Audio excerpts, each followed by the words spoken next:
بسم الله الرحمن الرحيم. حبايبي طلبة تالتة ثانوي، النهارده عاملين فيديو كويس جدا جدا جدا ومهم قوي قوي قوي على مشتقات الهيدروكربونات. بعرف ازاي ان انت مشتق معاك مع السي والاتش ذرات تانية، في ذرات غريبة غير السي والاتش. طيب زي عيلة مين وعيلة مين بيبقوا من المشتقات؟ اول حاجة معانا الكحولات. بعرف ازاي ان انت كحول عندك مجموعة OH، ولما اجي اسميك هحط لك في الاخر المقطع قول، فاقول ميثانول، ايثانول، بروبانول وهكذا. طيب العيله دي بتبدا من كام؟ بتبدا من C1، يعني اصغر مركب في عيله الكحولات ميثانول. ماشي. العيله التانية وهي عيله الايثيرات. بعرف ازاي ان انت ايثير؟ بيبقى عندك اوها في النص، على يمينها وشمالها كربون. والعيله دي بتبدا بسي 2، يعني ما فيش سي 1. عشان تحط كربونه يمين وكربونه شمال لازم يكون معاك كربونتين. يبقى كحولات بتبدا بسي 1، الايثيرات بتبدا بسي 2. معلومه كمان، الاتنين ايزوميرات، يعني عيله الكحولات وعيله الايثيرات ايزوميرات، وهما الاتنين ماشيين على نفس القانون. هما الاتنين عباره عن الكان وجنبه او. تالت عيلة بقى وهي عيلة الألدهايد، والعيلة دي مجموعتها الوظيفية مجموعة CHO. لما بنيجي نسميها بنحط لها في الآخر المقطع آل، نقول بروبانال، ميثانال، إيثانال. طب العيلة دي بدايتها كام؟ بتبدأ من C1، يعني أصغر مركب في العيلة اسمه ميثانال. العيلة الأيزومر لها على طول عيلة الكيتون، ودي بتتميز بوجود مجموعة الكربونايل، سي رابطة مزدوجة او اسمها كربونايل. ودي لما بيجي نسمي العيلة بنحط في الآخر المقطع اون. بس العيلة دي بتبدأ بكام؟ مظبوط، بتبدأ بتلاتة. ليه؟ لأن أنت عشان تحط السي او عاوز كربون يمين وكربون شمال، يعني أنت محتاج كربونة يمين وكربونة شمال غير الكربونة بتاعت المجموعة الوظيفية. والالدهيدات والكيتونات الاتنين ايزوميرات، وبيجمعهم قانون واحد وهو قانون الالكين زائد او. يبقى الكحولات والايثيرات الكان زائد او، الالدهيدات والكيتونات الكين زائد او. الكحول بيبدأ بواحد، الالدهيد بيبدأ بواحد، لكن الايثير بيبدأ باتنين، اما الكيتون لازم يبدأ بتلاتة. العيلة اللي بعد كده وهي عيلة الأحماض، عيلة مشهورة جدا، وهي عيلة الكربوكسيل COOH، المجموعة اللي بتميزها. طب العيلة دي بنسميها ازاي؟ بنحط لها في الآخر المقطع ويك. طبعا أنا لسه هوريك اهو في تسميات كتيرة قدامك اهيت، لسه هعلمك التسمية بتاع كل عيلة فيهم. والعيلة دي بتبدأ بون، زيها زي الألدهايد، زيها زي الكحول. عيلة الإستر، ودي آخر عيلة هناخدها في العضوية، ودي عندها المجموعة الوظيفية COO، وهي مجموعة وسطية. يعني إيه وسطية؟ يعني بتقف في النص، عايزة كربون يمينها كربون شمالها. يمكن الإستر بالذات هيبدأ من C2 بس، ممكن يحتاج كربونة يمينها وما يحتاجش كربونة شمال، ممكن يبدأ بإتش، بس دي لسه هنتعلمها لما ناخد عيلة الإسترات.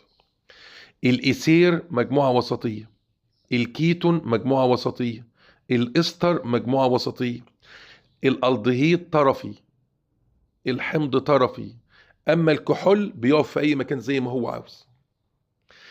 بنسمي الإستر إزاي؟ بنحط له في الآخر كلمة واد، فنقول إيثان واد، بروبان واد، بيوتان واد، بالظبط بالظبط زي الملح.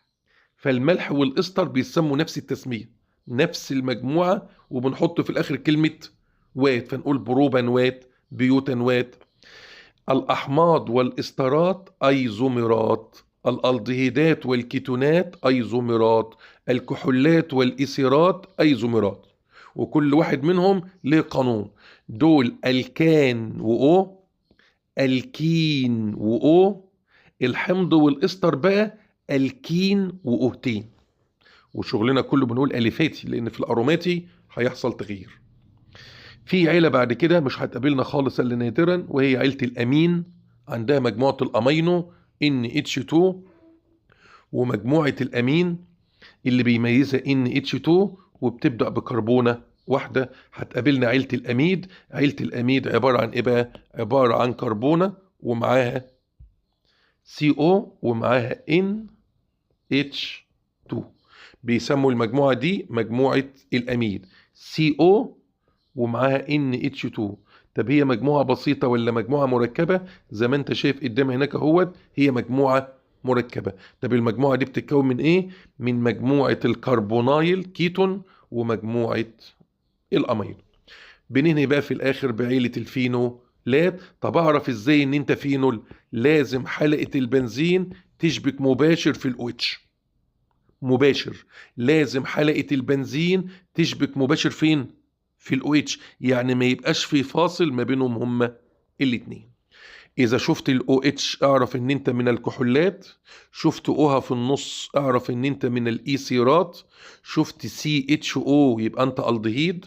شفت C رابطة مزدوجة O في النص يمينها كربون وشمالها كربون يبقى انت كيتون اهو. شفت مجموعة الكربوكسيل يبقى انت من الاحماض.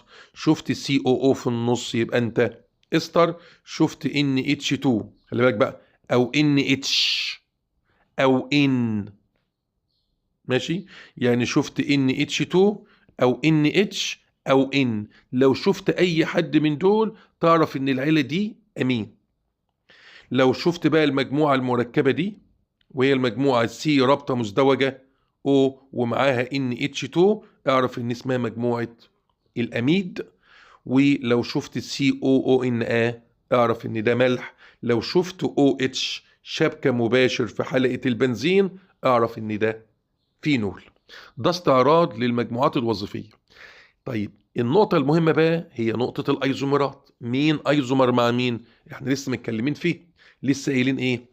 قايلين ان الكحول ايزومر مع الايثير، وقانونهم هو قانون عيلة الالكان وجنبه O.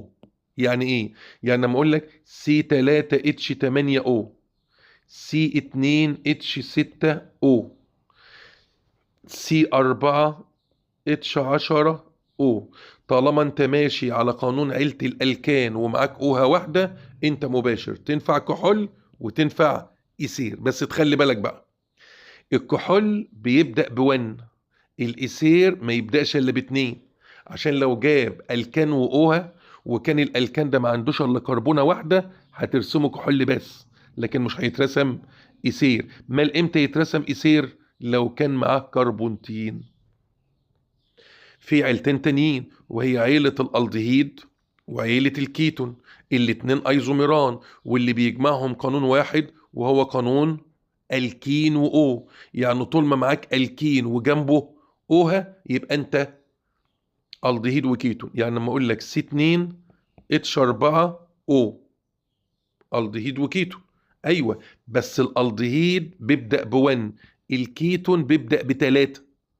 يعني ايه؟ يعني اقدر انا معايا كربونتين بس الدهيد بس، كربونة واحدة الدهيد بس، لكن من بداية 3 ينفع يشتغل الدهيد وينفع يشتغل كيتون. في العيلة الأخيرة بقى هي عيلة الأحماض وعيلة الاسترات، الاتنين ماشيين مع بعض أيزوميرات، واللي بيجمعهم قانون عيلة الكين وأوكتين. يعني لما أقول لك C4H8O2 أيوة ينفع C3H6O2. كل ده ينفع من عيلة الأحماض وعيلة الاسترات. بس ملحوظة، الحمض يبدأ ب1، الاستر يبدأ ب2. البداية دي مهمة خلي بالك. الكحول 1 والاستر 2 والالدهيد 1 والكيتون 3 والحمض 1 والاستر 3. الارقام دي مهمة جدا وانت بتبدأ ابسط مركب في العيلة. طيب ما تيجي نستعرض بقى كده امثلة ونمشي عليها ونشرح شرح محترم كده تتبسط منه وتعرف تشتغل على المركبات دي. اول مثال لو قال لي C3H6O، طبعا انت شايف قدام عينيك ان هو ماشي على قانون عيلة الالكين وجنبه اوها واحدة بس، يبقى يترسم مرة من عيلة الالدهيد ومرة من عيلة الايه؟ الكيتون. مظبوط. طيب نرسم ازاي الدهيد؟ هتبدأ تفصل كربونة وكمان كربونة وكمان كربونة، وبعدين تيجي على الكربونة الطرفية ده اهي وتكملها CHO، كده بقى الدهيد، وتقتش بقى زي ما انت عاوز اهو 3 و2. طب نسميه ازاي؟ عد الكربون بروبان وحطي له ألف ولام فيبقى اسمه بروبانال. طب لو انا عايز ارسمه كيتون، تفرد برضو الكربون التلاتة وتخش جوه وتحط مجموعة الكيتونات وتقتش شمالك وتقتش يمينك. ده ابسط كيتون موجود. عنده كم كربونة؟ 3. 3 يعني بروبان، ونحط واو ونون. يبقى اول صيغة معانا عملنا منها ايه وعملنا منها ايه؟ عملنا منها الدهيد سميناه بروبانال، وكيتون وعملناه بروبانون. طب مين في الاتنين نعرف نميز ما بينهم؟ يعني لو معاك الدهيد ومعاك كيتون تعرفهم من بعض؟ احط عليهم هما الاتنين برمنجانات بوتاسيوم لونها بنفسجي. هيحصل ايه مع الالدهيد؟ الالدهيد قابل للاكسده، ياتا اكسد ويدو حمض. اما الكيتون ما بتاكسدش، يعني معنى كده ان اللون هيبدا يزول مع عيله الالدهيدات لانها قابله لعمليه الايه؟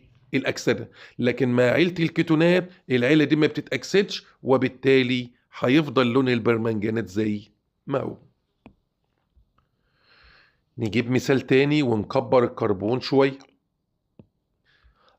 طب مين قال لك بقى ان ده الدهيد وكيتون؟ ما احنا قلنا عنده الكين وجنبه او. نفرد 1 2 3 4 ونخلي الكربونة الطرفية الدهيدة ونقتش عادي. طب نسميه ازاي؟ طالما هم 4 يبقى اسمه بيوتانال. ولو عاوزه شائع حط كلمة الدهايد، بيوتانالدهايد. طب ليه حل تاني؟ ايوه، ممكن نفرد 3 كربون بس ونحط مجموعة الالدهيد ونخش على الكربونة الوسطانية ونحط كربون. قتش بقى كده 3 3، دي مجموعة الايزو اهي. طب الراجل ده لو احنا عايزين نسميه هنرقم منين؟ من عند المجموعة الوظيفية 2 3، وفي فرع اهو اسمه ميثايل. على كام بقى؟ على الكربونة رقم 2 في مجموعة ميثايل وهم 3 يبقى بروبانال. طيب لو عاوز اروح الناحية التانية واخليه كيتون، هم 4 1 2 3 4.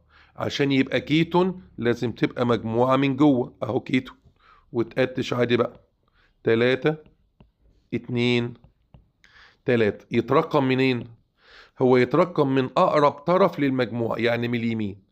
بس المركب ده مش محتاج ترقيم، الترقيم حلو جدا من اول C5 بيبقى مهم، غير كده ما هوش مهم. دول عددهم 4 4 يبقى بيوتانون. هي على الكام؟ هي على الكربونة رقم 2، بس الرقم ده مش مهم في 4 لان هي كده كده مش هتقف على رقم 2، هو مهم من رقم 5.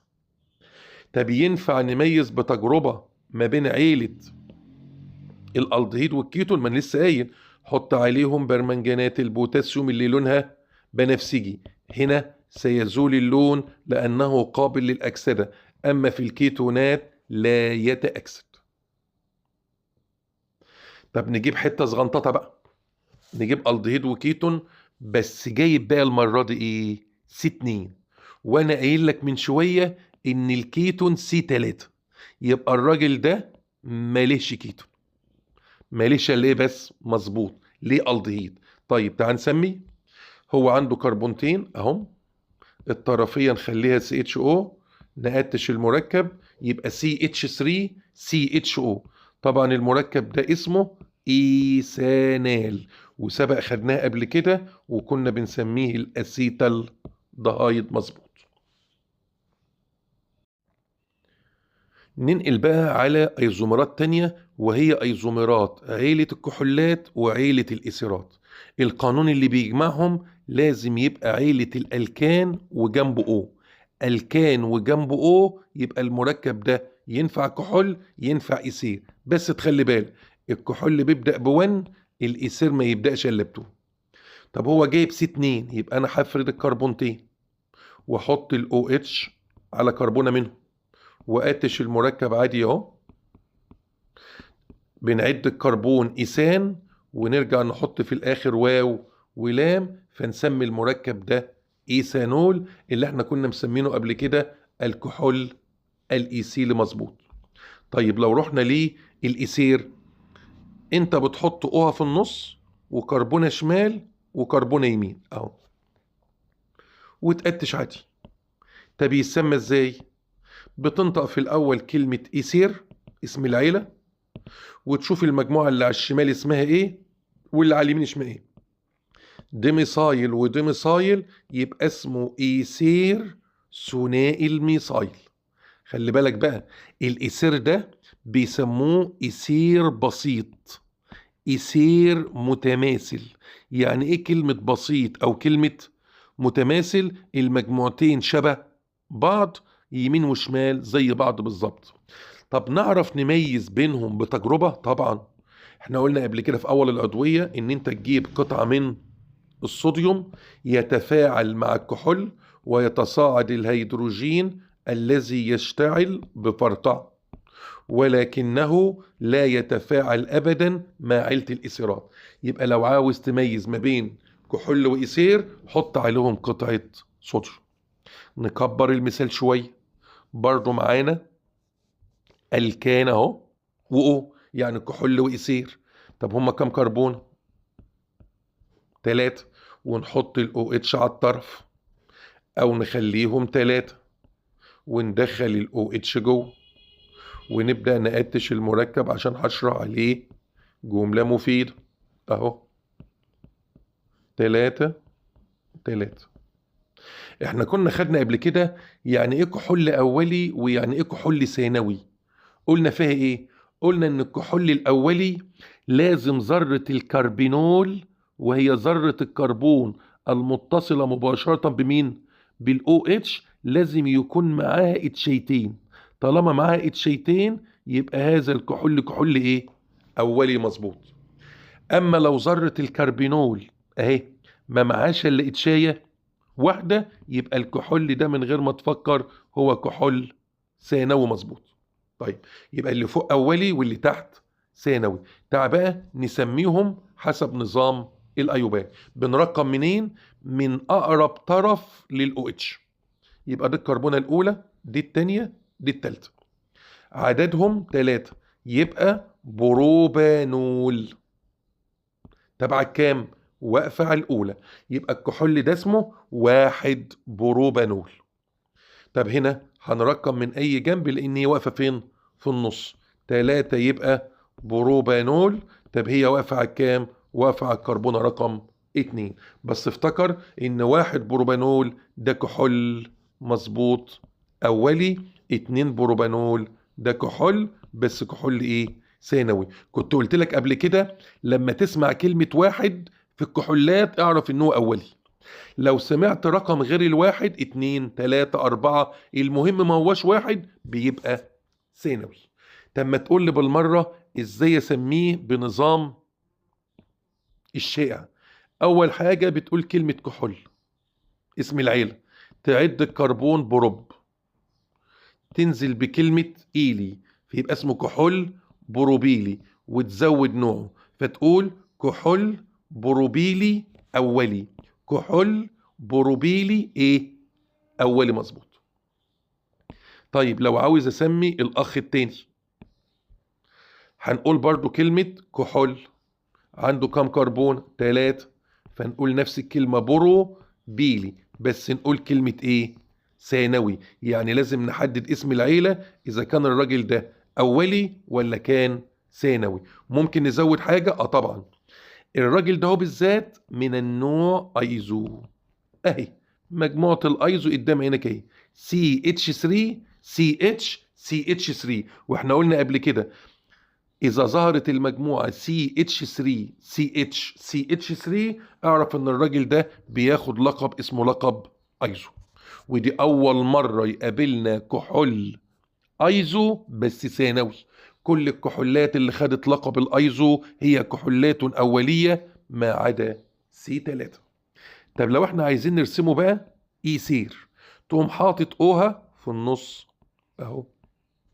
معاك كام كربون؟ 3. حط 2 في ناحية وحط واحدة في ناحية، وابدأ بقى قتش عادي اهو اهو. طب الإيثير ده متماثل ولا غير متماثل؟ طبعا غير متماثل. هنا مجموعة إيثايل، هنا مجموعة ميثايل. بنسميه غير متماثل أو بنسميه إيثير مختلط، يعني مخلوط من مجموعتين مختلفتين. طيب نسميه ازاي بقى؟ أول حاجة هتقول اسم العيلة وتقول كلمة إيثير، تنطق الأبجدية الأول حرف الإي فتقول كلمة إيثايل، ثم تنطق بعد كده كلمة ميثايل إم. كده الراجل ده طلع له كام ايزومار؟ 3.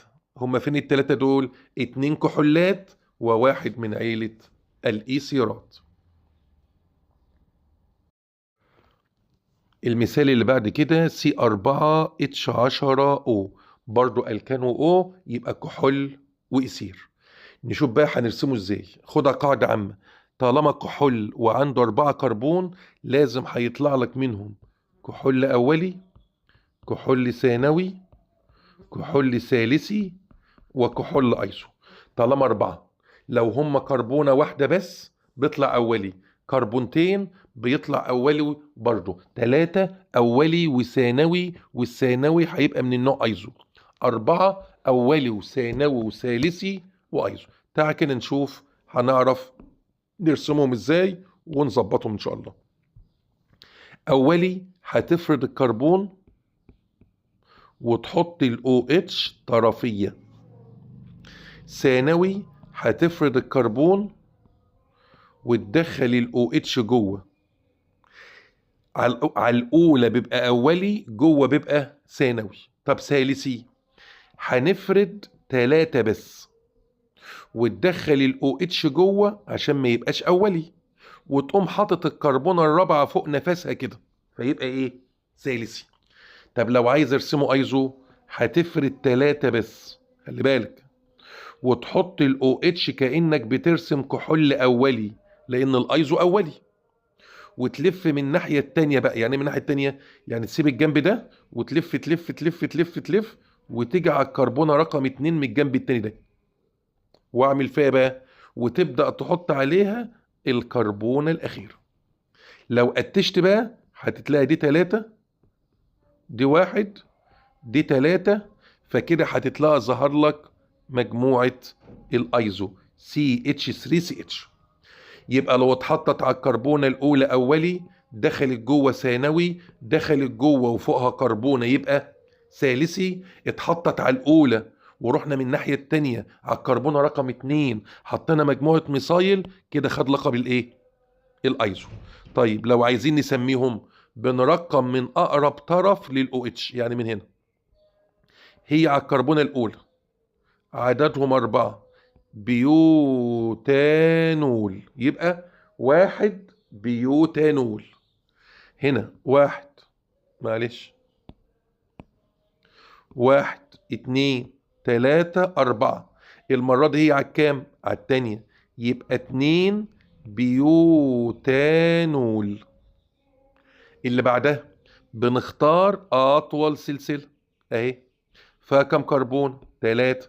3 يبقى بروبانول. نرقم منين؟ من أي مكان لأنه ما شبه بعض. الفرع على الكام؟ على التانية. اسم الفرع إيه؟ أهو ميثايل، يبقى التانية عليها مجموعة ميثايل. طب الأو اتش على الكام؟ برضو على الكربونة التانية. يبقى المركب اسمه 2 ميثايل 2 بروبانول. طب الثالثي هنرقم من ناحية الاو اتش 1 2 3 ومعانا فرع. نقول بقى الاسم اهو 2 وجنبها مجموعة ميثايل 1 بروبانول. 2 ميثايل ونرجع نقول 1 بروبانول. طيب كده احنا رسمنا كام كحول؟ 4 كحولات، اولي وثانوي وثالثي وايه؟ وايزو. ينفع بالمره بقى نسميهم اسم شائع؟ بنسمي ازاي؟ اول حاجه تقول كلمه كحول اسم العيله، تلم الكربون كله على بعضه بيوت، وتنزل بكلمه ايلي، يبقى كحول بيوتيلي، وترجع تزود كلمة أولي عشان تحدد نوعه. طب وهنا برضو هتقول كحول، والكربون كله بيوت يبقى بيوتيلي ونوعه ثانوي. طب هنا هتقول كحول وعددهم 4، هتقولي لا 3 في السلسلة، الشائع بيلم الكربون كله، وتقول كحول بيو تيلي بس تقول وراه كلمة ثالثي. طب والايزو هتقول كلمة كحول وتديله اللقب اللي هي كلمة ايزو، وترجع تقول في الاخر كلمة بيوتيلي. يبقى كده سميناه اولي وثانوي وثالثي، وكده طلع لنا الناحية دي 4 كحولات. 4 كحولات. تعال نشوف بقى هيديلنا في الايثيرات كام ايثير. نركز مع بعض. هنحط الاوها في النص وهم 4، 2 ناحية اليمين و2 ناحية الشمال. ده حل. الحل التاني 1 ونجيب الاوها ونرجع نحط 3. بس انا عايزك بقى تسمع مني معلومة كويسة. اسمع يا سيدي، استنى لما اجيب لك لون حلو كده.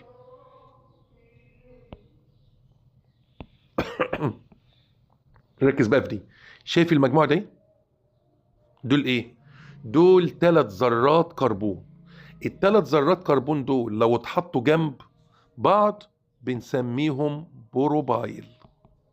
طب هم لهم حطة تانية طبعا، تقوم راسم السي والاو وتيجي بقى للبروبايل تعمل 1، وبدل ما يبقوا ال3 سلسلة واحدة تعمل تفرعة كده. في الحالة دي ظهرت لك في صورة ايزو. حتى لو رحت قتشتها هيظهر لك هنا 3، هيظهر لك هنا 1، هيظهر لك هنا 3. دي مجموعة الايزو، فنسميها ايزو بروبايل. يبقى انت عود نفسك دايما لما تخش على 3 ذرات كربون ممكن تقول عليهم كلمة ايزو. يعني تقول بروبايل وتقول ايزو بروبايل، الاتنين متاحين. اقول بروبايل واقول ايزو بروبايل، الاتنين شبه بعض بالظبط. طيب تعال بقى نسمي المركبات دي. اول حاجة هتقول كلمة ايثير اسم العيلة. على الشمال مجموعة ايثايل، على اليمين مجموعة ايثايل، الاتنين شبه بعض فنقول ايثير ثنائي الايثايل. طب هنا دي مجموعة ميثايل ودي مجموعة بروبايل، فاقول ايثير، معلش، ايثير وارجع انطق الميثايل الاول عشان حرف الام، ثم انطق بروبايل بعد كده عشان حرف الابجديه. طب وهنا، هنا بقى هي واخده لقب ايزو. ايزو بروبايل يعني بادئه بالبي، لكن دي ميثايل اللي يجي الاول الام ولا الاي بتاعت الايزو؟ لا الاي. يبقى اقول ايثير ايزو بروبايل وارجع اقول وراها كلمة ميثايل. يبقى الراجل ده طلع له كم ايزومر؟ مظبوط، طلع له 7 ايزومرات، 3 منهم من عيلة الايثيرات و4 منهم من عيلة الكحولات. هننقل بقى على لو جاب لي قانون عيلة الالكين وجنبه اوهتين. في الحالة دي الراجل ده هيبقى حمض وفي نفس الوقت هيبقى استر. بس الحمض ممكن يبدأ ب1، لكن الاستر لازم يبدأ ب2، ما عندوش 1 دي. طيب نرسم الحمض ازاي؟ هما كربونتين هتفردهم. عنده حمض يبقى لازم اخلي المجموعة الطرفية تكمل تبقى حمض، يبقى انا كده عملت كربوكسيل وقتش المركب اهو. يبقى المركب قدامنا اهو CH3COOH. طب المركب ده لما اجي اسميه هو عنده كربونتين فاقول ايثان، وارجع ازود المقطع اللي بيميز عيلة الاحماض وهو المقطع ويك، يبقى اسمه ايثانويك. بس طبعا ايثانويك ده اسم ايوباكي، لكن احنا خدنا اسمه قبل كده ان هو اسمه الاسيتيك اسيد او حمض الاسيتيك او سميناه حمض الخليج. نروح لمين؟ للاستر. طبعا الاستر هو معاه كربونتين اهم، لازم تخلي واحدة منهم استر، ما ينفعش تخلي الاستر هنا. ليه؟ لان انت لو خليت الاستر في الطرف هيقلب حمض غصب عنك. ما خلي الاستر فين؟ ابعد عن الكربونة اللي ناحية اليمين وخليك في الكربونة التانية مباشرة هنا كده. مفهوم؟ يبقى نعمل اهو، نحط استر او ونشبك، ولما نيجي نقتش هنحط 3 هنا، ودي ما عدلهاش الا رابطه واحده.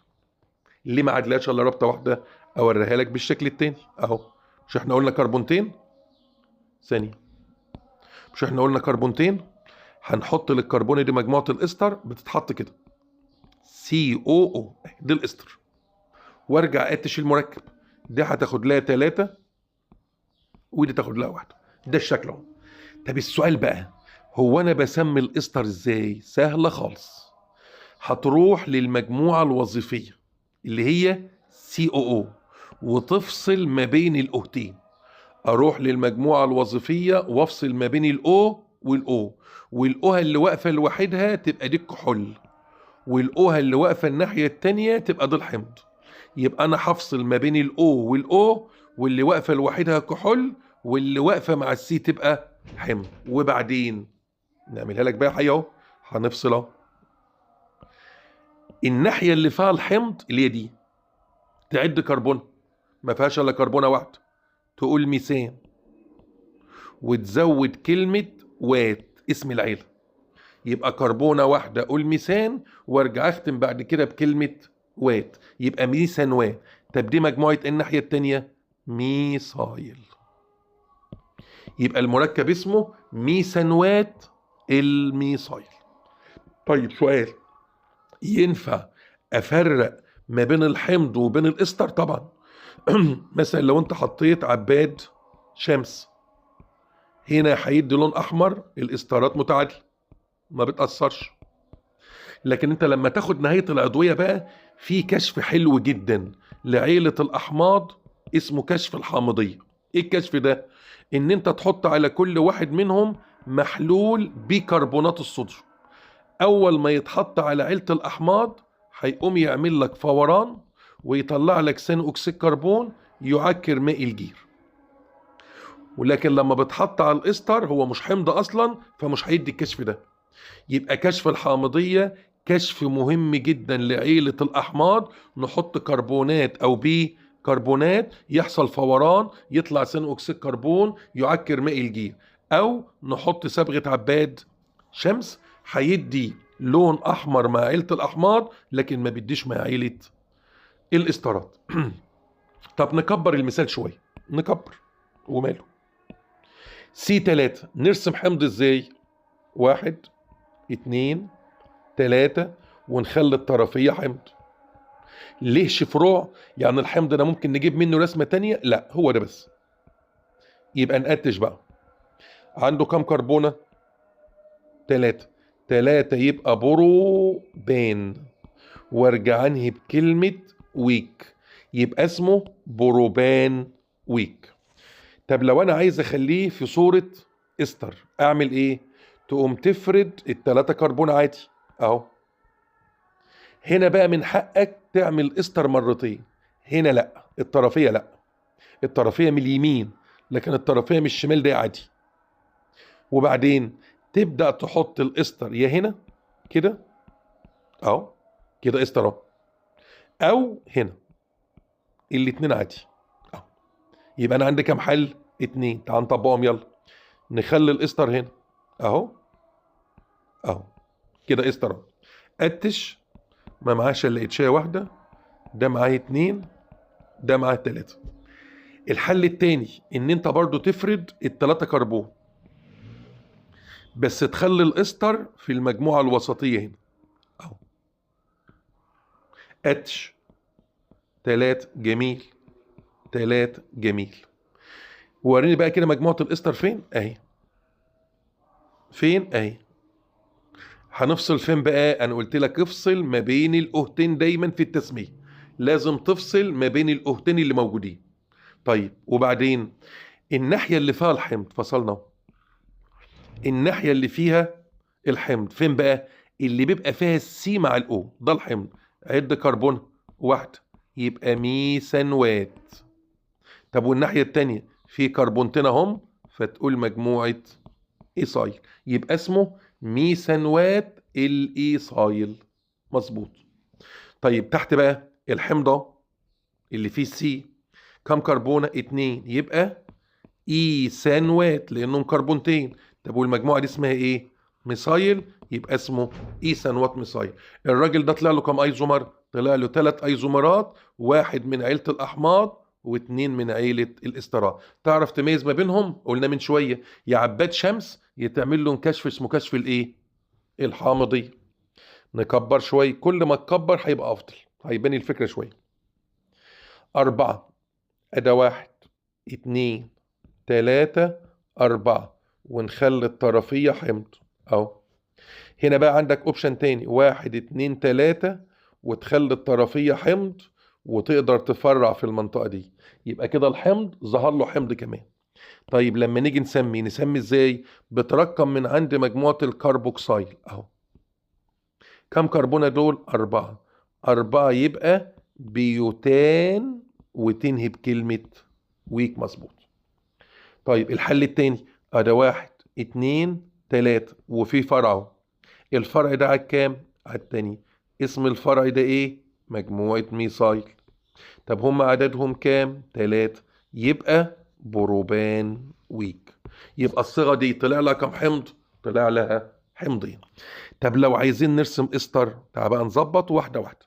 هم 4، 1 2 3 4. هنعيد بقى تاني اهو. مستحيل تحط مجموعة الاستر هنا، هتبقى حمض. مال فين؟ يا تحطها هنا، مظبوط، يا تحطها هنا، مظبوط، يا تحطها هنا، مظبوط. يبقى انا عندي 3 اماكن لمجموعات الاستر. تعال ناخدهم بقى بالقلم واحدة واحدة. ادي اول واحدة اهو، نقتش. دي بتاخد اتش، اللي في النص بياخد 2، بياخد 2، الطرف بياخد 3. طيب نرجع نرسم تاني، وهم نفس الأربعة، ونخلي التانية دي هي اللي استر اهو.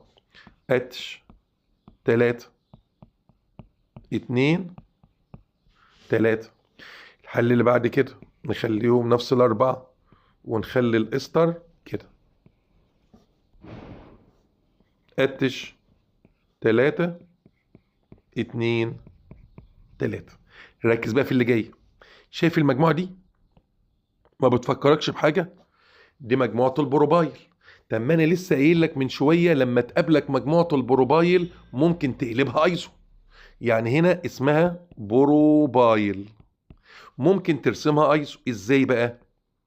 انت كان معاك كم كربونة؟ كان معايا 4. لا، هتشيل واحدة، وبعدين هتحط مجموعة الاستر في الاول عادي اهي. وانت جاي بقى معاك اهو، تقوم مفرع واحدة كده كده، تبقى ظهر لك مجموعة الايزو نفس اللي فوق بالظبط، بس خدت المرة دي لقب اسمه لقب الايه؟ الايزو. وقتش عادي اتش، وهنا 3، وهنا واحدة، وهنا 3. يبقى دايما لما يظهر لك مجموعة او 3 ذرات كربون ترسم بروبايل وترسم ايزو بروبايل. تعال بقى نسمي المركبات ده وركز معايا. هتفصل ما بين الاوهتين. طب وبعد ما افصل ما بين الاوهتين هتروح للكربونة اللي معاها الاو. اعمل فيها الكربونة اللي معاها الاو. الكربونة اللي معاها الاو دي الحمض، فتقول ميثانوات. وناحية دي اسمها بروبايل، يبقى اسمها ميثانوات البروبايل. طب تعالى هنا بالمرة اهي، نفس الميثانوات، بس هتقول ايزو بروبايل مش بروبايل المرة دي. يبقى في ميثانوات بروبايل وفي ميثانوات ايزو بروبايل. مظبوط.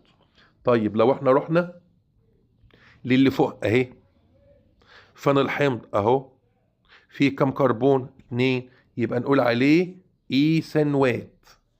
فنقول على المركب ده ايثانوات. في كربونتين الناحية التانية ايثايل. طب الاخير اهي، استنى اما اجيب لون تاني عشان ما يلخبطش كده. الحمض فين اهو، فيه كام كربون 3، يبقى اسمه ايه؟ اسمه بروبانوات، ونقول بروبانوات الميثايل. كده طلع كام ايزومر؟ هنا طلع 2 من عيلة الأحماض، هنا طلع 4 من عيلة الإسترات. تعرف تميز بين الحمض والإستر يا عباد شمس، يا تعمل كشف الإيه؟ الحامضية. نجيب بقى الكبيرة بتاعتهم بقى اللي هم كام؟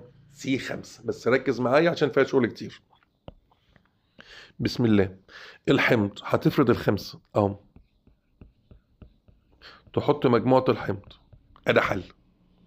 الحل التاني إن أنت تفرض 4 بس وتحط مجموعة الحمض، وبعدين أفرع فين بقى؟ معلش أنا زودت واحدة، معلش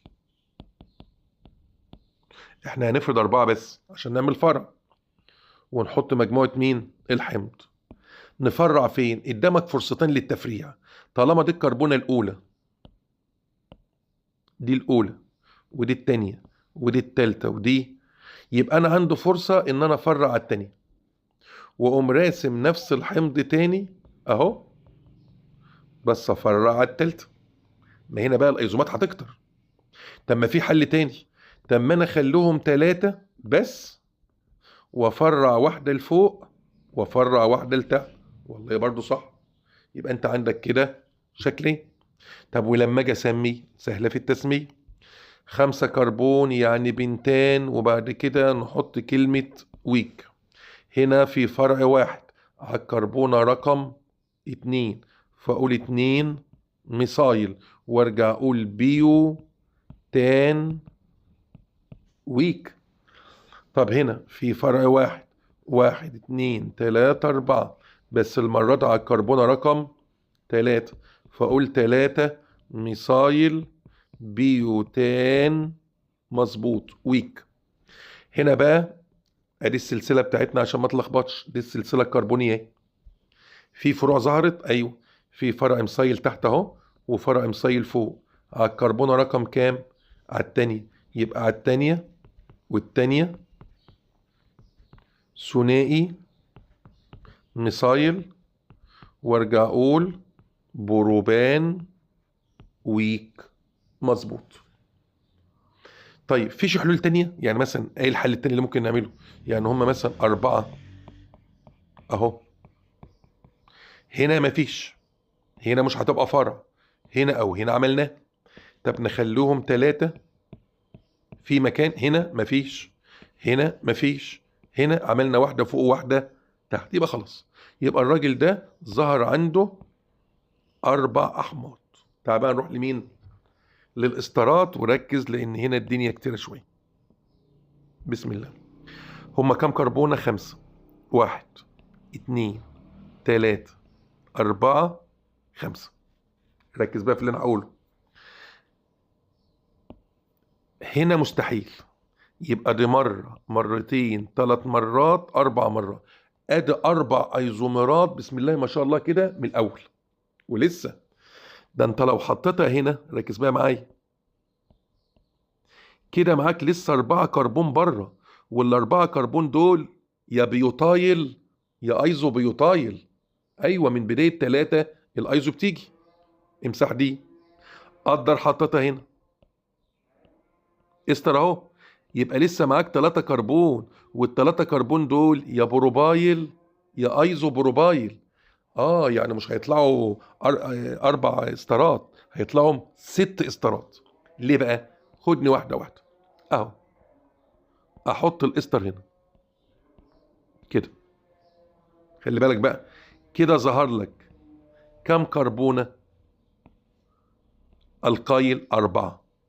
طب ما ال4 دول انا ممكن ارسم سي وكده وكده زي ما انا هو بالظبط، وال4 دول اعمل 3 بس، واقوم مفرع واحده هنا، ما فيهاش مشاكل، صح؟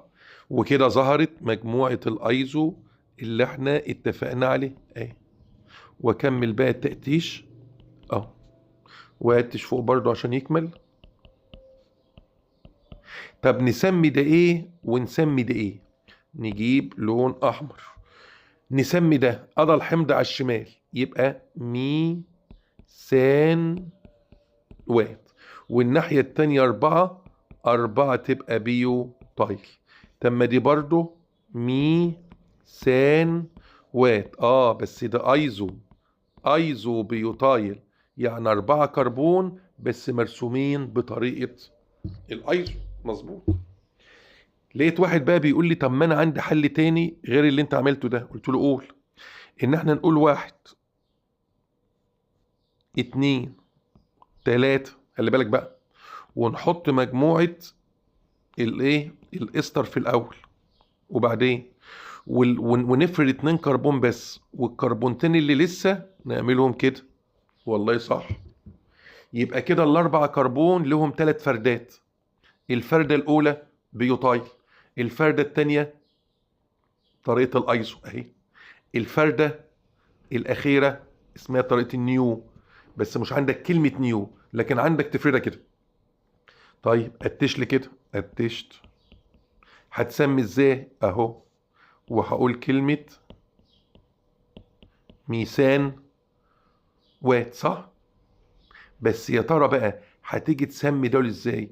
دول اسمهم نيوبيوتايل، او بدل ما تقول نيو قول بيوتايل ثالثي، لان هي مرسومة رسمة الثالثي بالظبط. كده رسمنا كام ايزومر؟ ادا استر 2 3، وكلهم لما كان الفرع 4 بيوتايل، والاربعة ايزو بيوتايل، والاربعة البيوتايل الثالثي. تعال نكمل الايزومرات بتاعتنا.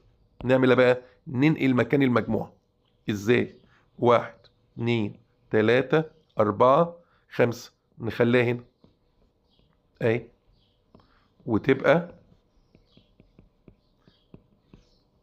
ايزومر. مظبوط. بس خلي بالك في حل تاني. ايه؟ ان احنا نعمل هنا CH3 ونسيب المجموعة زي ما هي، ونروح للجروب ده اللي زي تقول عليه بروبايل، ارسمه ايزو، تقوم مطلع ومفرع الاتنين اهو، ونقول عليه ايزو بيوتايل. لا اله الا الله يا رب.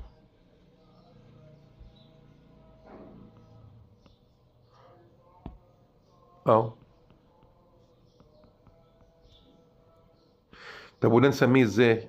نسميه ايثان وات ايزو بروبايل. ما هو الراجل ده ايزومرات كتير يا جماعه، ماليش ماسكه. يبقى لحد دلوقتي ميثانوات البيوتايل، ميثانوات ايزو بيوتايل، ميثانوات بيوتايل ثالثي، ايثانوات البروبايل، ايثانوات ايزو بروبايل. هل لسه عندنا مكان تاني؟ تعال نقلب الصفحه كده ونشوف. 1 2 3 4 5، ننقلها هنا اهي. جميل اهو. نسمي اهو. هنا حمض بروبانوات، وهنا الكحول اسمه الايسايل، يبقى اسمه بروبانوات الايسايل. حل الاخير اهو، ان احنا نحط مجموعة الحمض هنا، مجموعة الاستر معلش، ونقتش 3 2 2، ونحط هنا كلمة 3، ونقول بيو تان وات، ونرجع نحط وراه كلمة ميثايل. ففي ايزومرات كتير في المركب ده بالذات. ارجو ان يكون الجزء ده فهمناه كويس.